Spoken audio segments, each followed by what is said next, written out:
Hi friends, ఇవాల్టి మన video దొండకాయ మసాలా కర్రీ. ముందుగా దొండకాయలను శుభ్రంగా కడిగి నిలువుగా నేను చూపిస్తున్న విధంగా కట్ చేసి పెట్టుకోవాలి.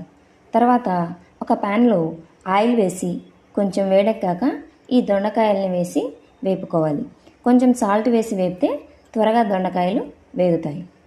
తర్వాత 2 మీడియం సైజ్ ఆనియన్స్ని తీసుకొని కట్ చేసి పెట్టుకోవాలి. ఇప్పుడు ఇంకొక పాన్ తీసుకొని 1 స్పూన్ వెన్న, 3 టేబుల్ స్పూన్ ఆయిల్ వేసి బాగా వేడెక్కనివ్వాలి. అందులో ఆవాలు, జీలకర్ర, మినప్పప్పు, కరివేపాకు వేసి వేయించుకోవాలి. 2 పచ్చిమిర్చిని నిలువుగా కట్ చేసి ఇందులో వేసి వేయించుకోవాలి. ఇందాక కట్ చేసి పక్కన పెట్టుకున్న ఆనియన్స్ని కూడా ఇందులో వేసి బాగా వేపుకోవాలి. ఈలోపు